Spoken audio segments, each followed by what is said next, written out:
April, which is the winter solstice, December 21st.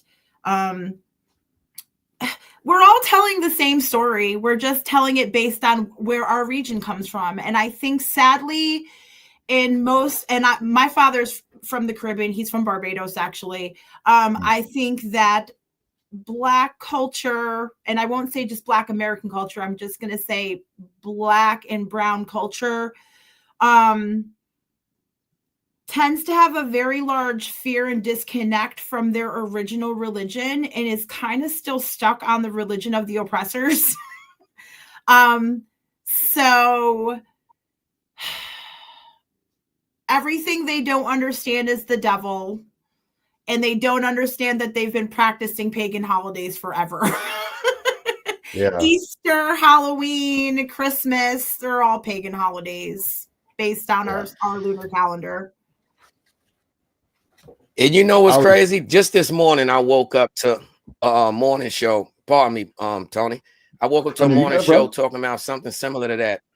But it says something to the point of like, us as Americans, like, we will always see things differently because this country right here isn't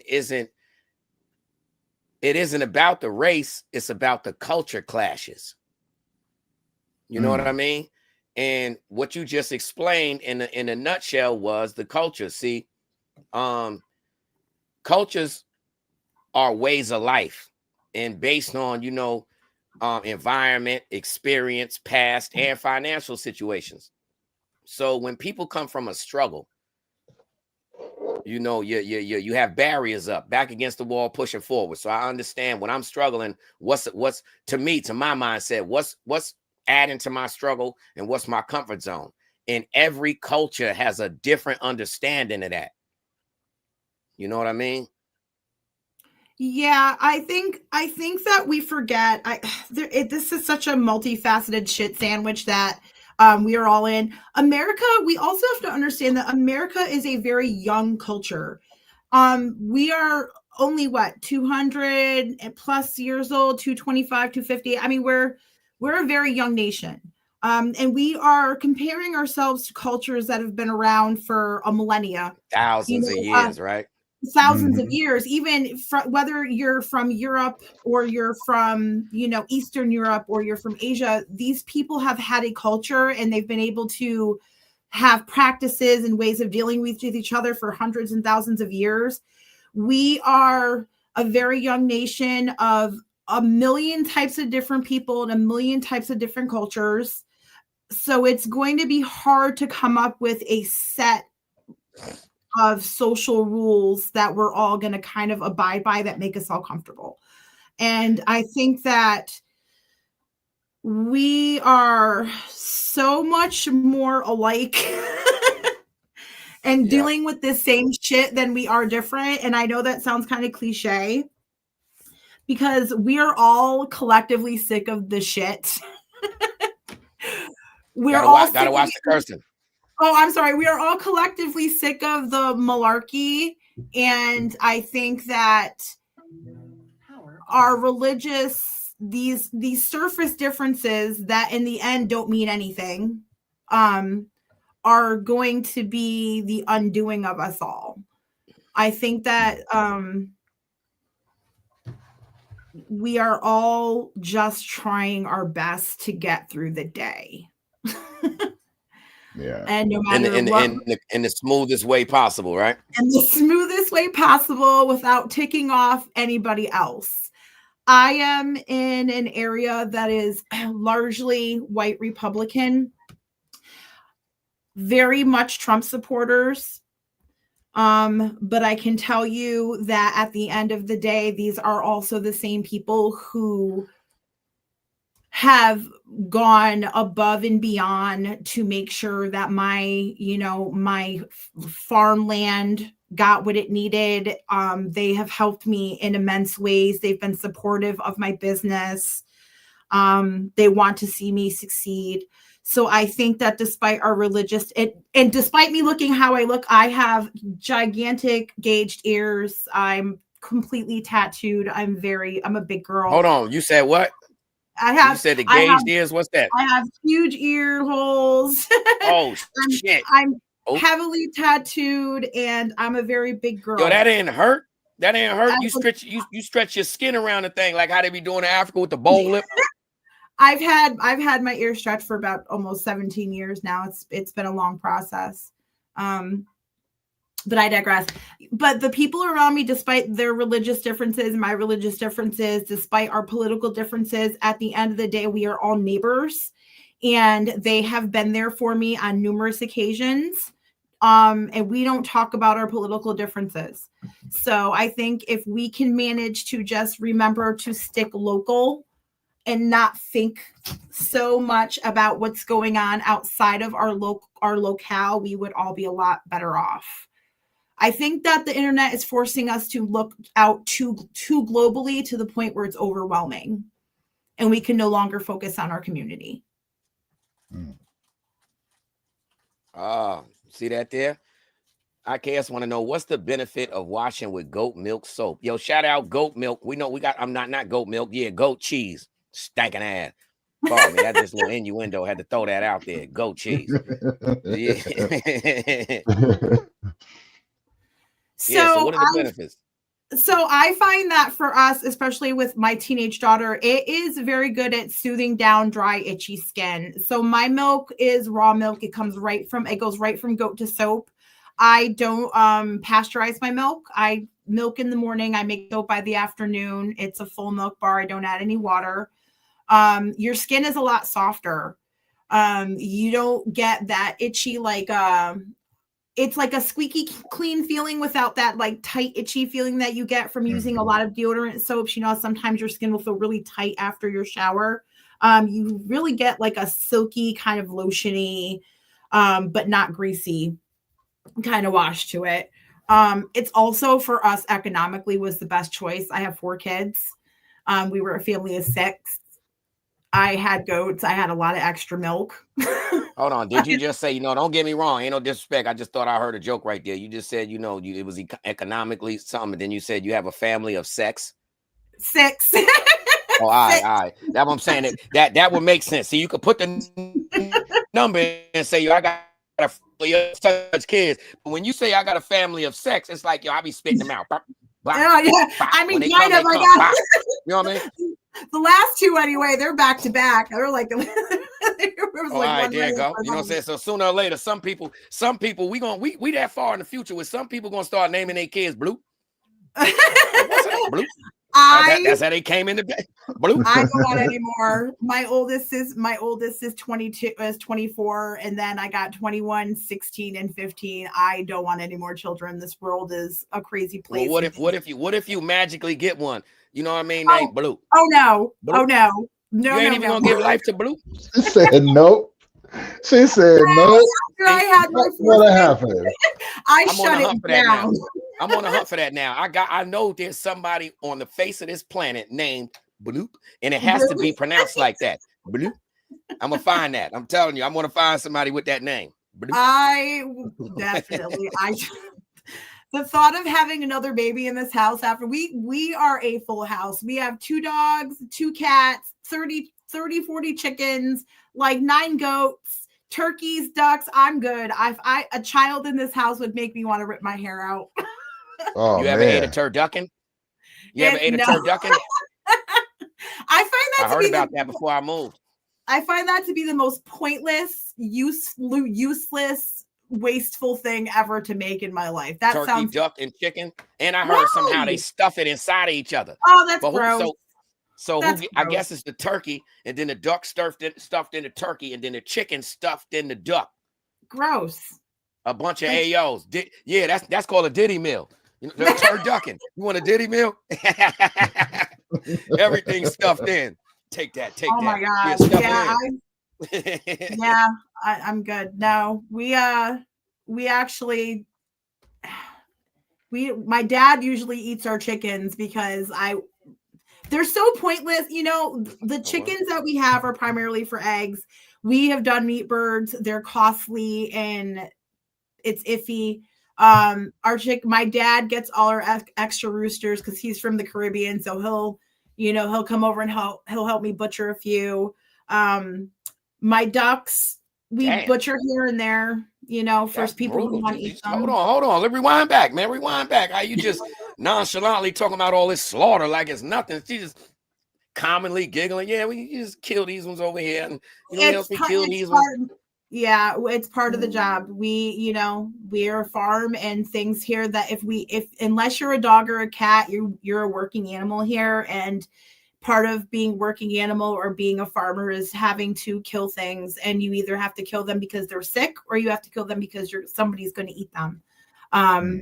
It's something we've taught the kids since they were young. My daughter butchered her first rabbit at 4.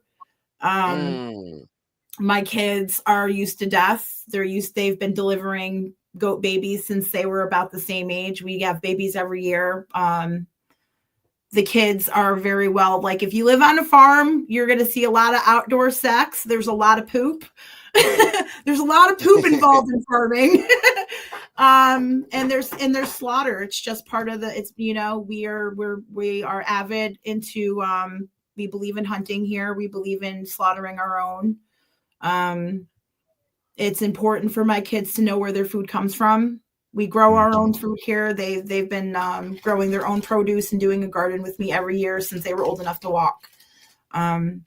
Even when we lived in the city and they were younger, we used to live in Schenectady when they were really little. And we still had a garden then too. Canning, preserving, hunting is and knowing where your food comes from is important. It really is. Economically, and not just your food source to know where your food's coming from. Economically, I've been on food stamps with my children. I was a single mom starting out with my first 2. I lived in a really shitty neighborhood. The first thing that I learned how to do was preserve my own food and do canning so that when I got WIC and I got fruit and vegetables on sale, I could prolong what I was getting by preserving it. I think that a lot of moms that are on food stamps or families on food stamps, I think it is imperative that you take those stamps, buy seeds, and learn how to can and preserve. I like that. Hustler. Now, let me ask you this on a different note. You mentioned something in there that, your father was Caribbean. Now, damn well how them Caribbeans hustle. They hustle a little different, grit the grain.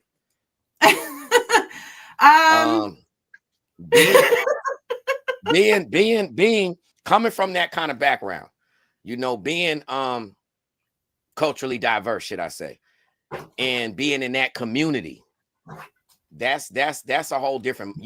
I'm just visualizing the grind because I'm seeing the area that you said you're in and around.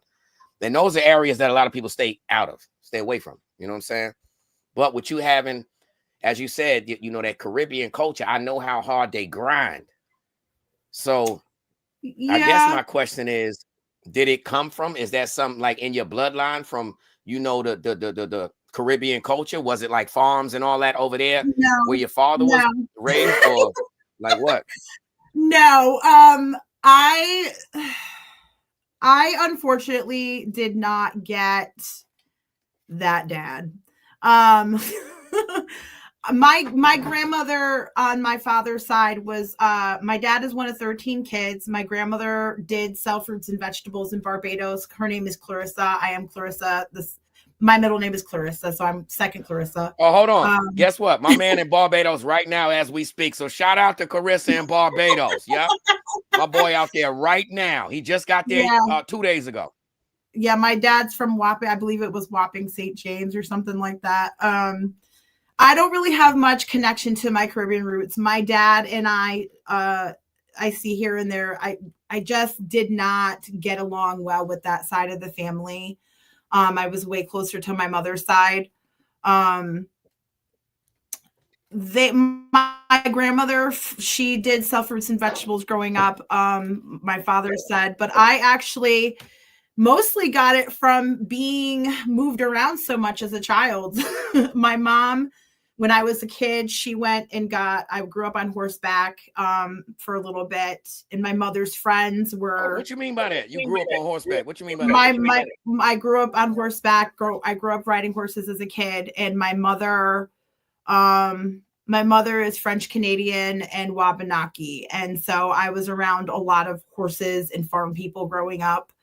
And I just fell in love with the country lifestyle very quickly. It was just simpler. People just seemed so much happier.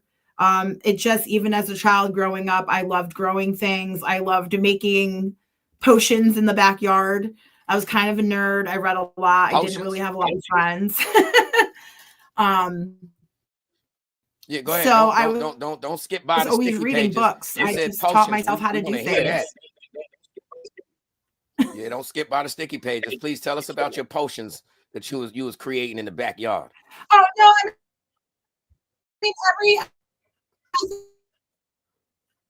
I think every little girl, when you're a kid, especially for me, I'm connecting with other kids growing up.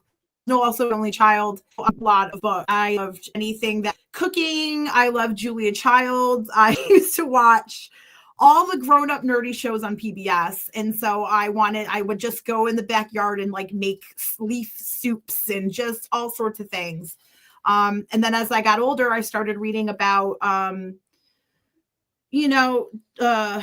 like herbs and healing magic and just all the witchy books I could find about, learning about plants outside, medicinal plants and things like that growing up. And then I just started learning just stupid things. I would learn how to do needlepoint. I would always just teach myself how to do things. Like anything. It didn't matter if it was my stepdaughter.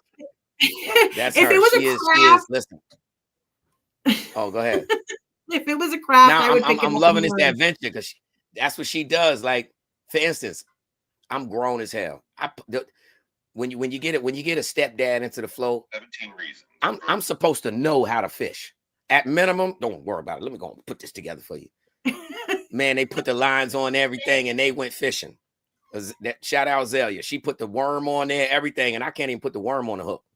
You know what I mean? But she reminds me of you as a kid. When she's out there, there's no such thing as there's not an adventure to be adventured. Yeah. You know? When you're a kid and you're by yourself a lot, that's just, what we did. My parents, they moved up from Connecticut to upstate New York, and I was thrown from living in like kind of like a complex to living by myself in the middle of the country. Go ahead. You can say that here. You can say that here. You from the projects. That what you want to say? The projects. Go ahead. You can say that here. I would if I said it was projects. I feel like it would be lying because it was a nicer complex. Okay, so hold on. Let me. This is how they differentiate the projects. You got some with a dumpster with no lid on it.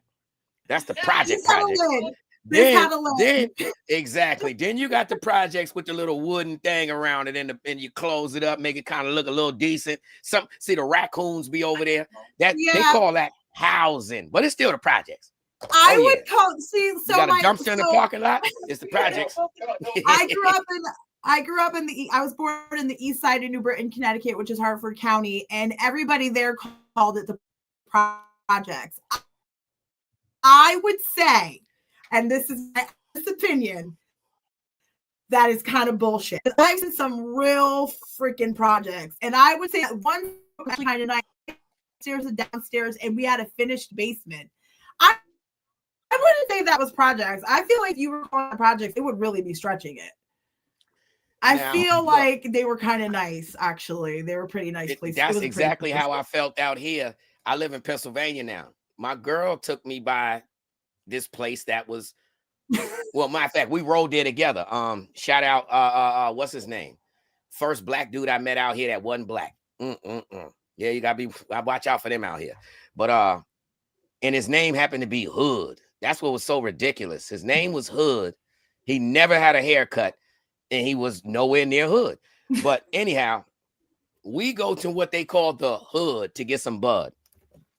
And I swear, I said, hold on, man. Y'all calling these the projects. First and foremost, it's upstairs and downstairs. A lot of projects don't have that, but you got the upstairs and downstairs. That's one. Now, two, listen here. Two, they had one, a storage room. I'm talking about outside, like how the maintenance be having a little maintenance room. They had their own maintenance storage room. And then guess what else they had? Hold on, get two other things they had. A garage and an awning. That's what I'm saying. So like the place where we grew up, where I grew up, and my mom I said, man, listen here, people paying top dollar to live like that, but that's exactly. Yeah, this one was kind of nice and cute. This one was a nice one. But as the scholar said, they got a backyard. Like, come on, man, projects where we at the Easter egg hunt, you got to get the plastic grass. You know what? Go to the park. Only time you see grass is Easter, the plastic in the little thing, or you got a flower pot. That's where the grass at. The flower pot. Come on, man. Yeah, no, I would say to call this place a housing project was a stretch because they had their own storage also and laundry. So I'm gonna just say it the right way. You know how you gotta say it. You gotta say it the right way. White people handle their project situation different than Black and Latinos. Well, this place is weirdly where I grew up in New Britain is a very like racially the housing projects were actually it was a lot of different types of races of people, lots of Puerto Ricans, a lot of Armenian, Middle Eastern people, white people.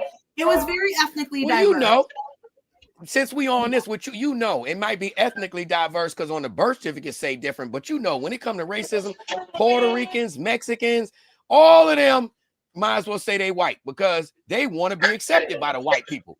And we all in welfare together. We all be in there like this, waiting for them to call my number. Let me get my food stamp card. We all in there together, chilling. Yeah. And then as soon as we get out of there, they in their community like, listen here, little black boy. You know what I'm saying? I don't know. I think that it was very evident with this last time around how many Latino men voted for Trump that they absolutely separate themselves. Not on front. Hold on. This is funny right here. I don't know if you're going to laugh with this joke because it's funny to me anyway. I'm a good old American.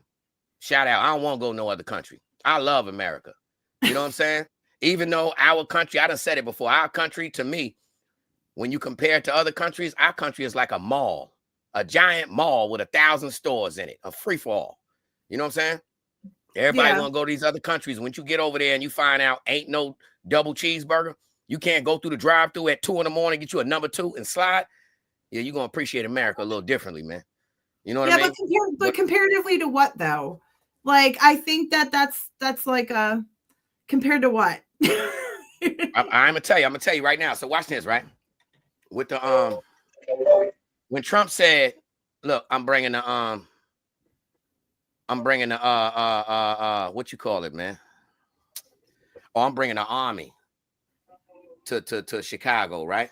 I called my man and I told him, "Listen, this is gonna be the first time. You got to think about it positively. This is gonna be the first time all the Spanish people know how to pronounce Chicago." You know what I'm saying? Because all the ICE will have to do is run around and say, "Yo, what city you from?" And once they say Chicago, you got to get in the car. Go and get in there. Put in cuffs and just get in. You know what I'm saying? So you think that we are all dangerously close to being arrested by ICE? Of course, no matter what your color is at this point. No matter what it is, man. You get me? Slang can be misconstrued as not English. They're arresting white people also. I think that we're just all I'm going to be very honest with you. Whatever is going on out there feels so disconnected because here in my own rural white community, nobody's doing any of that. Nobody's talking about it. They may be talking about, and I think that's the problem is that we're seeing people talk about all this shit online, but is anybody in our real life really kind of doing any of that? Like it's here. I don't know. It's weird. Everybody here is just kind of living their day to day. And I think most Americans, despite what we're seeing on the internet and TV, most of us are just most of us are just freaking getting up every day. You know what I mean? Well, I'm gonna tell you this. I can speak for some of us. I can speak for some of us. Well, I hope I'm speaking for some of our community, because we constantly had, you could turn on the news at any time and see some kind of, black something. We done got hurt some way, somehow. You know what I mean? That been going on forever. So for me, the last big thing we had was the George Floyd. You know what I'm saying? And the Black Lives Matter thing. I got me one of them too. Yo, shout out to me, man. I finally got me a Black Lives Matter flag. And I had to tell my girl, black people don't have those. Like, we don't own Black Lives Matter flags, but I got me one now. Anyhow. I don't own any flags. I don't own any flags. I think all flags are stupid. Well, you don't even know why I got them. Well, I'm going to tell you why I got them. But check it, right? Her pops is a hustler. So he was doing an event where they go out and put their tables and all that. So check it. As he was reeing up for the figure out what his inventory was, that Black Lives Matter flag popped up. And guess what? It did not make it to the inventory. You know what I'm saying? Simple and plain. Mm-hmm. So I said, all right, I'll keep it. You put that on the inventory, you might don't get no business. But make a long story short, let me just land my plane. For us in the community, we constantly been going through whatever and got to fight our battles alone. So for this time, for me, like I said, I had called my boy and told him, listen here, when they coming, you better go, you and your family, go get you a bunch of them little dread wigs. You know what I'm saying? And you have a good day. That's the way I told it to him. Because look, it's good. Finally, they coming after somebody but us. Finally. But finally, this happened to me. Right? Yeah. But is that really the way we're gonna move forward as human beings? Is with that type of like, I'm glad it's not me attitude? I mean, that seems so counterproductive. That whole everybody. That's like this whole. First of all, it's victimizing yourself. Second of all, it's dehumanizing somebody else going through another problem. And second of all, like this whole idea where we're going through this alone is such a bunch of like, it's crass and it's ridiculous and it's redundant and it's not true. There's been so many, there's been how many, this is my problem with the Black and brown community in general. You guys bitched and complained you wanted allies, you got allies. And now everybody's like, well, don't do it like that. We wanted allies, but we don't want you to do it like that. There's been so many people of so many different types of races and colors coming out for so many different causes, for so many different goddamn races of people. It's incredible. And if you're choosing to pretend like that's not happening, then you're burying your head in the sand intentionally. The number of people who came out for the Waters Life movement that were non-white was incredible, and how big that movement was. The number of people that are speaking out on college campuses against Palestine in the streets, people I know personally, is just so breathtakingly beautiful. I don't know how you can pretend like that's not happening. The numbers of people that came out for George Floyd and for Breonna Taylor and for all the other victims of police violence from all races was astounding. It's like you're either intentionally ignoring that people are looking out for you or you're full of shit. Which one is it? And I don't mean you personally. I mean the Black and brown community. People are speaking out everywhere. I don't understand how it can even be said that people are not. That's all the internet is full of now. It's either left or right. Like you're either, the number of people I see speaking out outside of the brown community for the brown community is incredible. It's incredible. Even in my own community, my tiny little freaking town, there was 20 people down the hill in Esperance, New York, with Black Lives Matter signs and joy in my tiny town. I mean, it was incredible. I don't. They wasn't trying to make no ripples in the pond. You see what you said? You said your tiny town. They know you big dog in that tiny town. Yeah, go ahead and act like you don't care about Black people in that tiny town. Spree gonna get busy. They know that, Spree. I'm gonna tell you, somebody whose family has been a victim of some real serious racial violence. I think it's very disingenuous for you to say that people don't care about Black causes. And I think it's crazy for you to say it's their turn now we've been dealing with this shit forever. Indigenous communities, Latino communities, Black communities have all equally been terrorized, and we don't have there's not a medal for who has suffered more. That's weird. That's being weird. Nah, it's not a medal, but you can't ever well, I mean, I guess it's a different outlook for certain people. But in America anyway, I don't think any race can say that they've been through the type of nonsense from beginning to ongoingly now. Sir, there is no medal on who suffered more. And if we're gonna go there, the indigenous communities are still to this day living on reservations. Now you're right. The indigenous got it. They got. So you're right. If it was a competition, not a competition, but a comparison, then yes, all day the indigenous have had it 1,000 times worse, and their situation continues to climb. It all sucks here for everybody, bro. It sucks here for everybody. This place sucks. Fucking sucks. So all right, let me ask you this then. So if you could go to any country in the world, because I saw something like that last night where the Amish community, ever since that thing went down with Hitler, they've been running around the world creating their own communities. Well, that's stuck in a way of time, and they down there in Belize now. So let me ask you something. If you were to say what was the perfect country, or if you could create your own, what would it be? So this is a two-part answer. I actually live in an Amish community. We're surrounded by Amish here. Dutch Amish primarily. 3 counties wide. They're Mennonite or regular Amish? We have both Amish. We actually have Mennonites, and we have like the Stone Cold Amish. I have my thoughts on the Amish community and people in any religion who lawyers God. They do a lot of lawyering, I call it. If I could move anywhere, if I had any place I could be on the planet, I would probably choose someplace like Scotland. I want to be someplace they speak English because I don't know any foreign languages. I would probably pick Scotland or someplace like that, maybe Greece. But I'm here, so I got to deal with reality. I think that as far as like, especially the Amish are concerned, they actually came here so many more years before the whole World War II thing. And that doesn't really have a lot to do with why they're here in general. They came here like every other colonist to settle.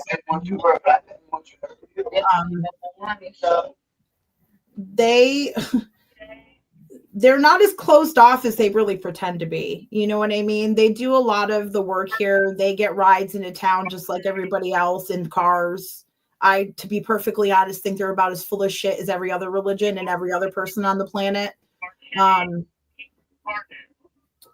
don't know. I think the community, we also live in a college town, so we have kind of like a nice little mix of people of color here. We have a lot of kids from the city who come in, like Black kids in town.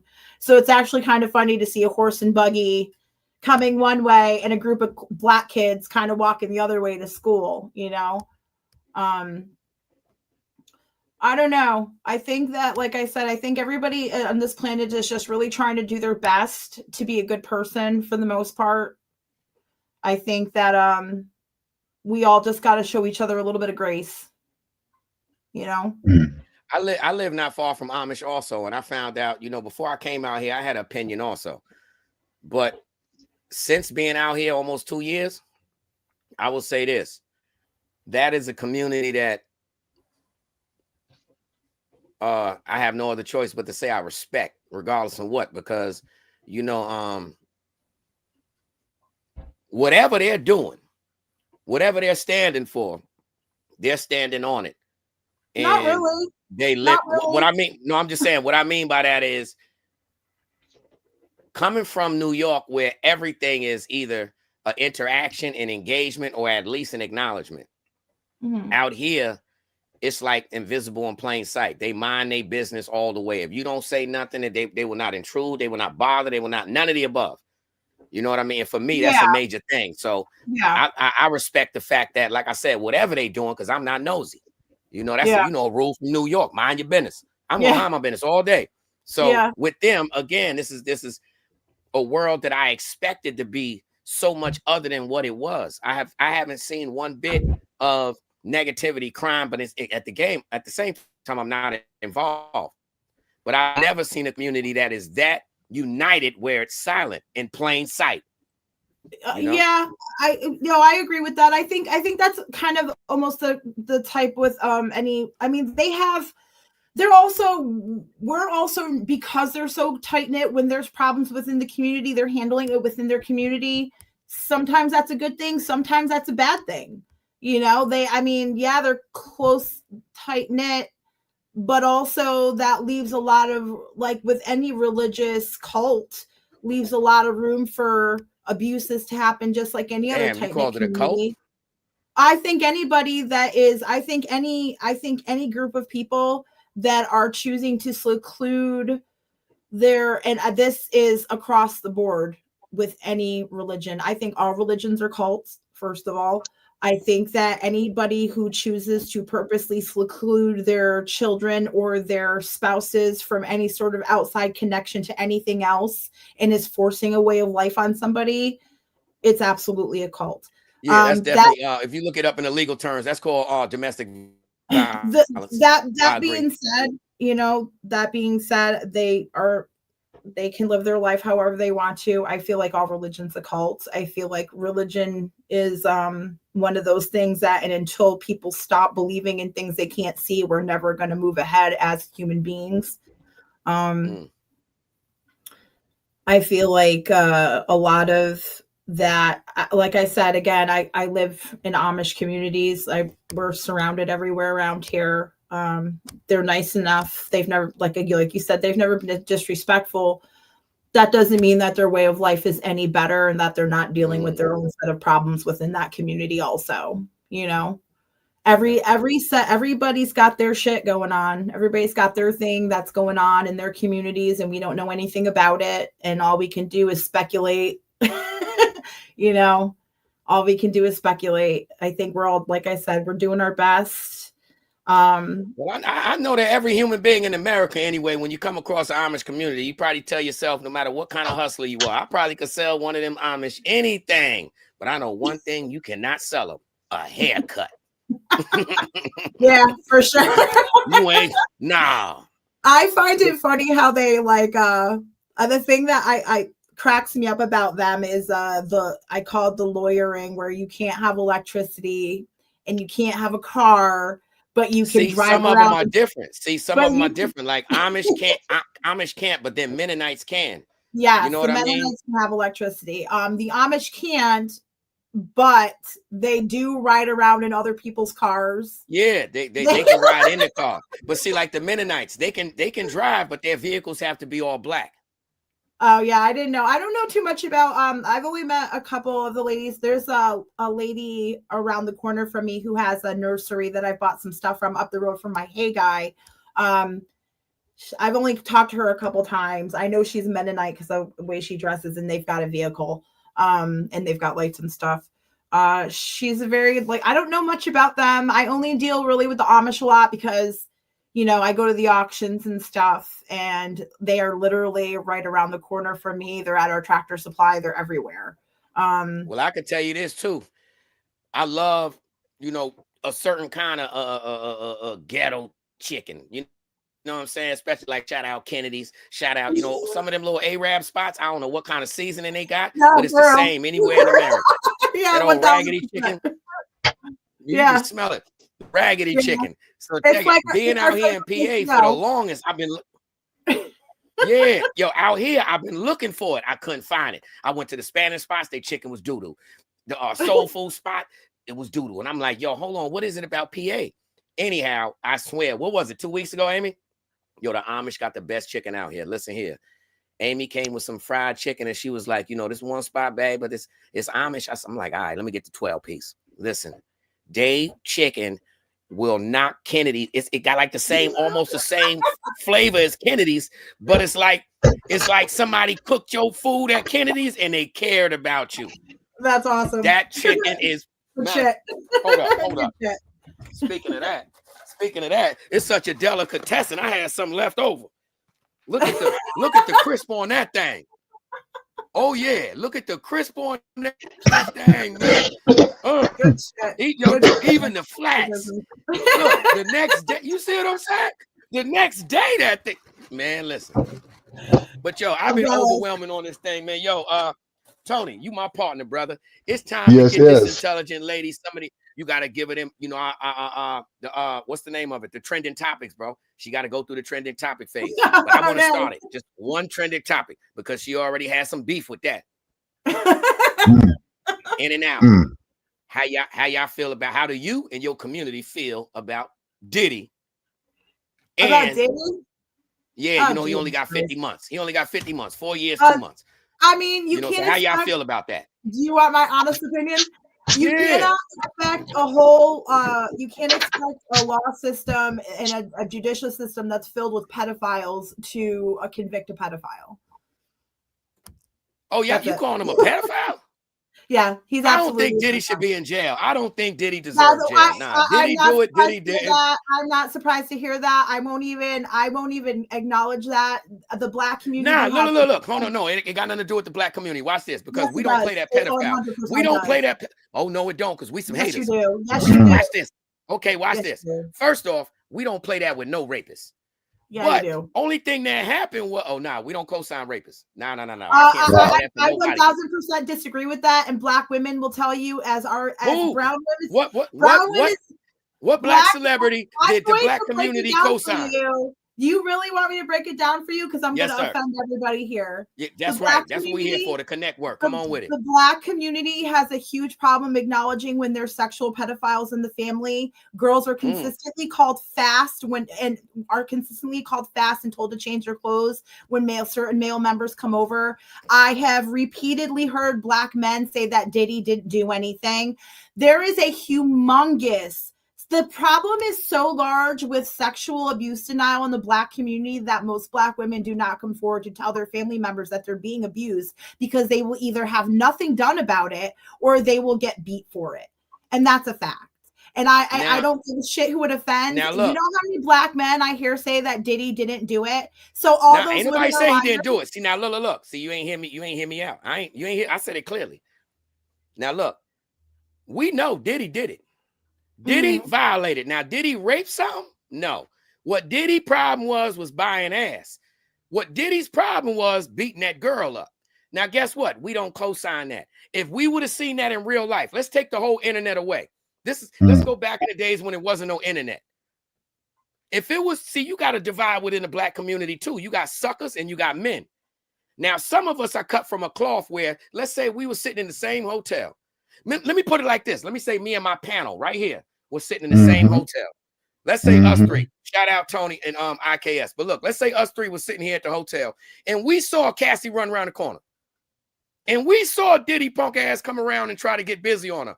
Diddy would have been manhandled. Didn't matter if you was so many different levels. You would have been manhandled because that's a principle that you violating. She defenseless. You out of line, bro. So my point was saying that reason why I said Diddy shouldn't have been in jail. I didn't say period. He already been locked up a year and some change. He ain't supposed to got no 5 years for buying no booty. Nah.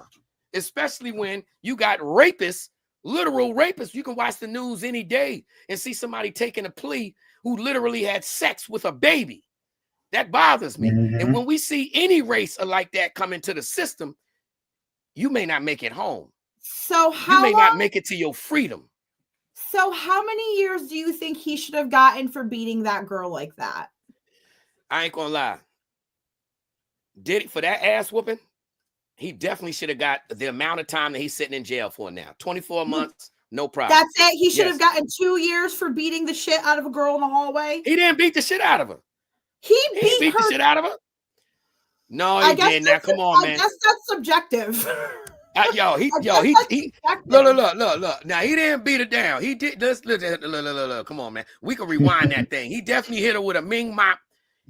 A mop, blow. A Ming mop, blow. And then he did violate because he kicked her. You know what I'm saying? All of it was a violation. But he didn't beat her ass. It was a Ming mop mope. Get my bag back. Remember, he forgot the bag too. So some of it was funny.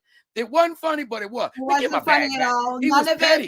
None of it was funny. None of it was funny. It was all disgusting. And any man that sexually assaults any woman, whether he's buying ass or not, this is the problem I'm having. Somebody who's a sex, just because somebody. Hold on. He got found not guilty of that, man. How you gonna say he was raping anything when guess what? Shorty admitted she had a sex addiction. That doesn't give you more on sex addiction, being around stars and rich. That doesn't give anybody permission to sexually assault you. I agree, but hold on though. Why is everybody why is everybody vilifying? Hold on, my camera dropped. You think that? Because I believe women when they say they've been sexually assaulted. It's that simple. And guess what? I'm a little guy. I believe in the little dudes that get taken advantage of by girls bigger than us. You know what I mean? Yeah, I'm little. So many a times I might have said, no, baby, no. And she said, what you mean? No, sit down. And guess what? I couldn't do nothing but sit down. If that happened, then that woman also deserves to be put in jail for sexual assault. Okay, well, tell me this. Let me simplify this. This is how America is, right? If a female stopped in the middle of traffic at the red light and it's nothing but law enforcement everywhere, and she's attractive and she opened up her trench coat, guess the police gonna do? And then green light go, they going. A man stands right there with that trench coat, open his jacket up, and they see them saggy balls, all in police cars, doors is open, SWAT team and everything. You going to jail. Yeah, why is that? It's a mindset. It's a mindset that automatically. It's a mindset that automatically you got to be sensitive. First of all, I'm gonna preface this. Anybody who's exposing their body to people in public without the other person's permission deserves to be put in jail. Okay, so let me ask this: was Cassie nasty? Listen, if a woman is at a public pool with her whole ass hanging out in front of my kids, trust me, I'm gonna want to whoop her ass just as much as I'm gonna want to whoop the ass of some dude hanging out with his balls. It's disgusting either way. Okay, so Cassie, is she nasty? Was Cassie nasty? Can we admit that? Was she nasty? For what? She had a sex. She was trying to. I don't think she was nasty with all the stars. Sexual addiction. Does that give? So wait a minute. By your reasoning, because somebody's a sex worker, it's okay for them to be sexually assaulted. No, I'm not. No, nobody. It's not okay for anybody to be sick. No, I never said that. I said clear as day. It's never okay for anyone to be sexually assaulted. Then that's it. Then that's all that should be said. That's what I'm saying. There's no. Then you're that's right. all that should be said. You're right. At the same time, I'm trying to get to the fact of how does something automatically become a sexual assault when the reality wasn't that. Even in her own statement, she had a sexual addiction and she did everything. Hold on. She said she was willing to do everything she could. The key word is this: to maintain her career. Whether the music didn't work. Hold on, listen. The music didn't work. She was an artist. The music didn't work. Guess what? Sex does. The book didn't work. Sex does. The acting didn't work. Sex does. So sex was her way of staying in the loop of these millionaires. The value that she had to bring to the table to make this kind of financial backup or kick in, she didn't have it. So the only thing available was sex.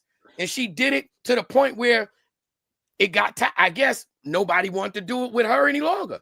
The sex trade went on. She didn't want to be kicked out of the loop, and she said that. Okay, but regardless, so why is he being charged with sexual assault, though? What you mean? Because you charge anybody with the complaint. Wasn't there more than one victim? That's the whole point. When they do an investigation, and any complaint will get you a charge, not a conviction. I can complain right now and say you did something to me online. They will come. The reality is, guess what? After their investigation and after the trial, what happened? Diddy was not guilty, and everybody's still prosecuting him. He's not guilty. I obviously they're from I don't follow pop culture too much. You know what they found him guilty of? He paid the cab for the booty. He paid the cab. If he was 5 years. Listen, I don't follow pop culture enough to have that much of an opinion on all of the Diddy stuff.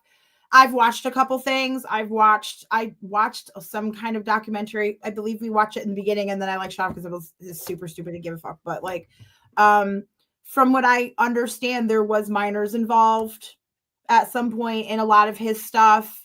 I know that there was a lot of questionable behavior between him and other people. And at the end of the day, does being a freak mean you go to prison? Do you agree with that? Being a freak means you got to go to prison? Absolutely not. No, absolutely not. But if he was sexually assaulting women, and they came out against it, saying that he was sexually assaulting them and judging this, if you're going to present and do things that make you look like a rapist, don't be surprised when people are calling you a rapist. When you're sexually assaulting women, or take that, or when you're on video beating a woman, and when you have multiple people coming forward saying that you were making them uncomfortable, I am definitely not one of those believe all women, because I know a lot of women who are full of shit. So I'll give you guys that, and I understand why men are saying that. I'll give you guys that. However, there's certain circumstances where when somebody is showing you on camera who they are, believe it. That was not the first time he's assaulted a woman because he was very comfortable doing it. Believe this, when a man is violent with a woman on video, trust that he is violent with women behind the camera also. Trust that he is violent when he is on his own with women.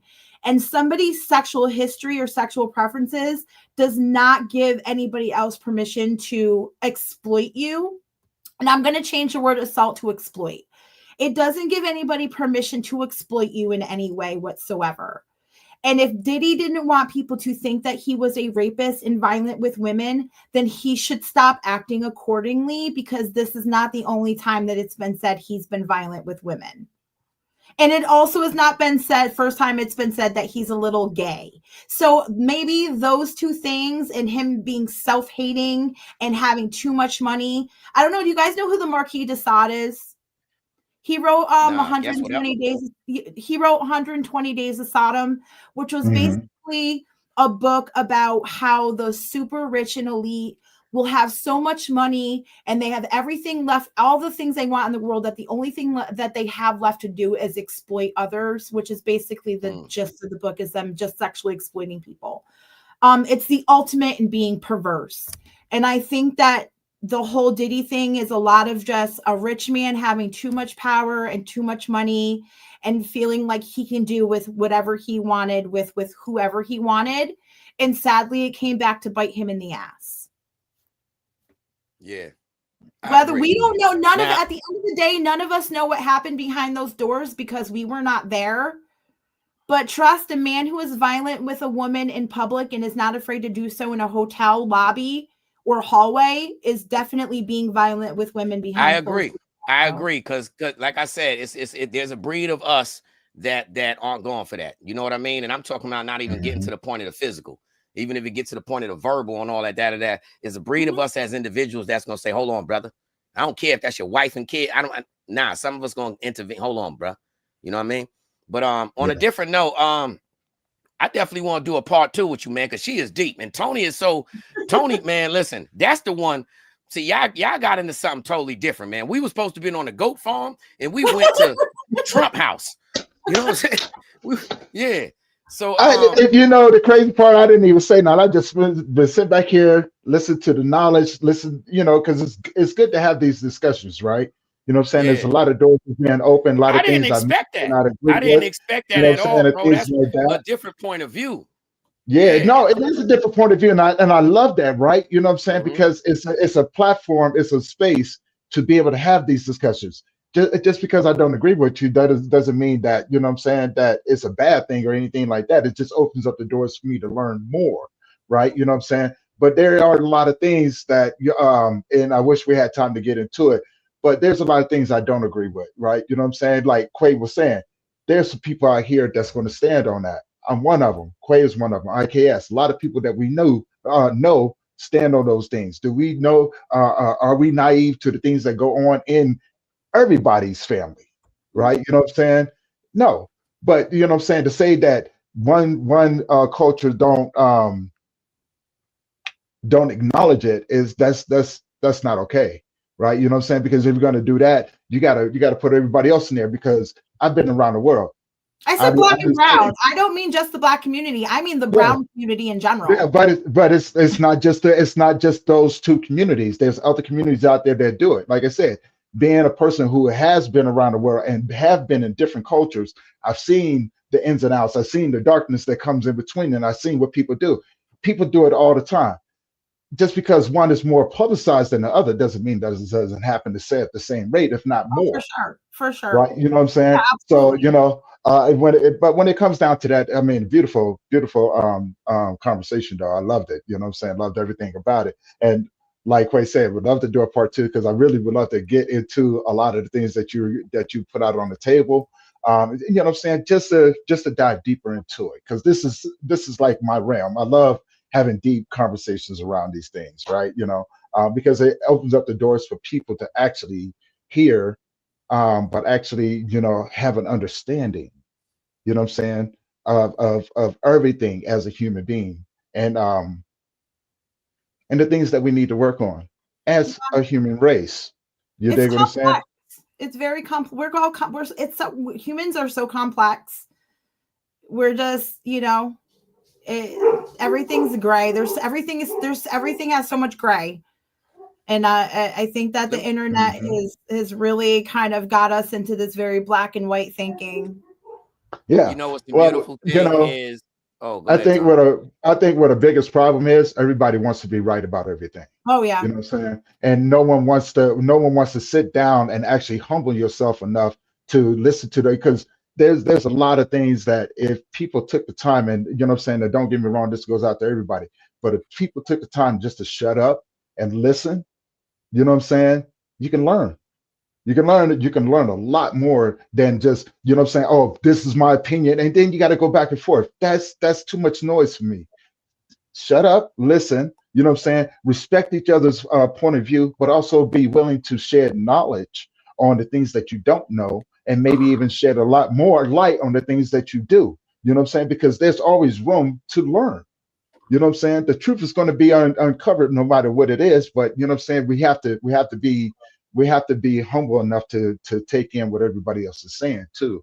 You know what I'm saying? Because we live in a world where if we don't do it, we're going to keep repeating the same cycles over and over and over again. You know what I'm saying? And that's the definition of insanity. And a lot of time, Tony, 2025. A lot of time, Tony, with our platform here, see, first and foremost, Spree, like our chemistry here, I like to make a lot of jokes, you know what I'm saying, to keep the energy up and about, you know what I mean? At the same time, I'm extremely open-minded. And this platform here, shout out to the people that's in the chat right now, because they didn't even have to be here. Shout out Jackie. We most definitely gonna interview you. You got to set that up, Tony. But look, your interview here is the network that you're reaching out to. And don't forget that. Yo, Tony, if you could put her info on that screen at the bottom right quick so they could tap in and get some of that goat soap in the spaghetti and all that. Save the jar and the wrapping because they look fly. They definitely look fly. Something you put on your counter, you know what I'm saying? But yeah, man, what's so definitely tap in. What's your info, Jack? Spree? It is Black Goat Homestead on Facebook at Goat 1209. You can catch me on Instagram. You can Google me. I'm all over Google. It'll give you directions to the farm. We do on-farm visits. You can catch me at the website and order from the website, blackgoathomestead.square.site. You can catch me at the J Street Nightmare Market this Saturday, October 18th, selling a bunch of witchcraft and cookies and oils and soaps and all my stuff. handmade pillows, and I don't know. I'm always into something. I'm always doing something. I can dig it. I can dig it. You know what I'm saying? As one entrepreneur to the next, you know what I'm saying? The road to success is paved with many, many failures and mistakes, but the wins, you know what I'm saying? Make it worth it, doesn't it? You know what I'm saying? It definitely make it worth it. Quay, you want to send them out, brother? You know what I'm saying? But everybody check out Spree, man. Definitely check out Spree. Y'all tap in and get that merch and everything. And like I said, this was a unique interview. So, you know, shout out to Uncle Beats. I want to know, you know, I'm gonna have to put that out there. If you would like to get interviewed on a different platform, you know, that's the OG for our platform, Hood Hierarchy. You know what I mean? Yeah. And I think your mindset. Well, I mean, not even his platform. Well, his platform too, but his wife has a platform called Jazzy Talk. Man, shout out Jazzy. Yeah, y'all tap into that, man. Hood Hierarchy, Jazzy. They also on the radio station on 106.3 every Sunday. So shout out Uncle Beats on that. He doing a lot, man, and he holding us down, man. But yeah, you know, I always do things like that while we got the opportunity. You know, I don't be trying to put you on blast, but I do be trying to put them on blast. I be trying to put the pressure right there. You know what I'm saying? So can we look forward to seeing Spree on the Jazzy show? Yeah, sure. Yes, sir. Yeah, I don't know if anybody wants to hear any of my harebrained ideas. Don't listen. Man, listen. You would be surprised. You would be surprised, right? You know what I'm saying? This is what we need. We need to have difficult conversations. I mean, because for one, you know what I'm saying? That's why I was talking. That's why I was talking. Don't tell them the truth, Tony. That's the reason why I was talking, because I know nothing about it. So I'm sitting there like, all right. It was equivalent to me just sitting in my cell with my head hanging out like, oh, word. Mm-hmm. So let me just throw a little extra topic over here just to throw it off a little bit, get a giggle, and then it'd be serious. Yo, chill, bro. We serious. All right. You know, that's all it was with me. But Tony, listen, he's like of all times, he didn't even give you his introduction, bro. Like, he is an author, a real author, magazine. He got a magazine. He got all. See, that's the thing, Tony. Every time, bro. Let me get my straw. Where my straw at? Damn it. Yeah, every time. There go Tony. Every time, man. Every time, never fails, man. So go on, Tony. That's how I'm gonna leave him out here. Yo, Spree, we appreciate you pulling up to the Connectwork, man. Shout out everybody that support us. And Jackie, yes, we need you on the show. And shout out my partner IKS and his wife. They landed down over there in Barbados. So, you know, appreciate everybody that been supporting us and the positive energy. And we definitely need you back. Because like I said, our energy is different. And you just took our world to somewhere that we would have never spoke on. There you go. There you go. Those are the topics that most people avoid. What you spoke on and just kept going are all the topics that the majority of the Black community avoids. And we like that. Yeah. Yes, sir. Hell yeah. Yeah. Cool. Most staff. And with that being said, guys, you guys know what to do is the Connectwork. Don't forget to like, share, subscribe, comment. You know what I'm saying? Let's help us get it out there to a lot more people. You already know we're the hottest things moving. You know what I'm saying? Every Tuesday and Thursday, you know, bringing topics and people that are here, you know what I'm saying, changing people's lives one heartbeat at a time. And with that being said, you guys already know, to everybody out there, we appreciate you. To my panel, to the guests, appreciate you guys as always. And we're going to catch you guys in the next one, all right? Shout out to the Black Goat Homestead. Hell. Yes, sir. Big shout out. Appreciate you, Spree. Yep. Hey, part two coming. So if you like this, stay tuned. All right. We're going to catch you guys in the next one, man. Yep. Tune in to the Connectwork with IKS, Tony Lynch, and Quaalude, America's #1 show. If you haven't been listening to the new guys, the Connectwork, you don't know what you're missing. Yeah, take that. This is the Diddler, and I'm oiled up and listening to the Connectwork. From the west to the east, it's the D-O-double-G, and I'm rocking with the Connectwork. If you don't know who I am, then you're stupid! Shout out to the Connectwork, hottest show, period. Yay! I want to give a big shout out to the Connectwork. These brothers are the new sound of radio. Now this is real entertainment, damn it. Y'all better take lessons, and I mean it. If y'all ain't listening to the Connectwork, then y'all got something wrong with y'all. Andrew Tate here, and I want to give a super shout out to the Connectwork. Big shout out to IKS, Quaalude, and Tony Lynch. Together they make up the Connectwork.